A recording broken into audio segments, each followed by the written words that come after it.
Gəlmişik, Masallı rayonunun Xıl kəndindəyik. 4 kilovat, 3 kilowatt aparat getmişik.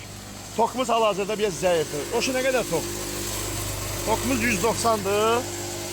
İnşallah arpa çəkilir. Biraz az, biraz çox çəksin. 4 ələyi var. Arpa bığdan un eləmək üçün. Arpa ot samanı kuzu üçün doğramaq üçün, iğne üçün doğramaq üçün.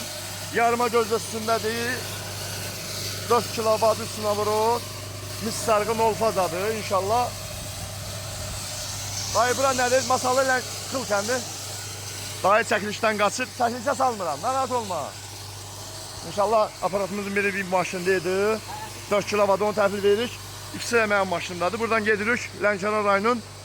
Hara dedi? Vilvan dedi. Vilvana gedirik. İnşallah 4 kilovat verək.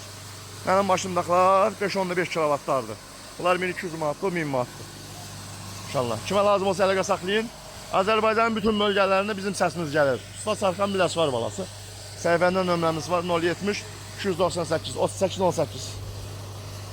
Bizim gözəl gülümüz. Bax mələ. Oy Allah bundan. Nəyə gəlir? Bundan baxın. Bundan bağa gəlir.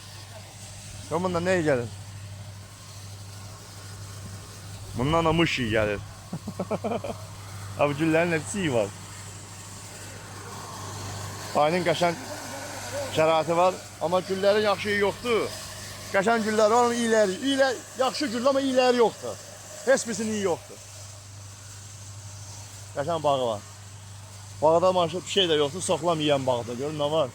Üzümdür, yetişməyib. Nədir o? Alçadır, güvəmdir, nədir o? İnşallah atdan boşaldaq görək nə çəkib.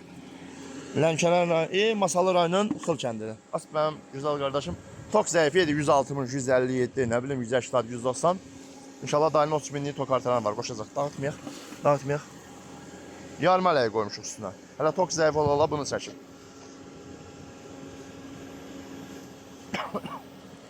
Da bunun yarması. Kimə lazım olsa əlaqə saxlayın. 4 kilovat təhvil verdik. Qiymət 1000 manat. Buradakılar 5-15'lerde 1200 manat. İnşallah bu da gelir Masallı Lənkəranın Vilvanına. Sağ olun.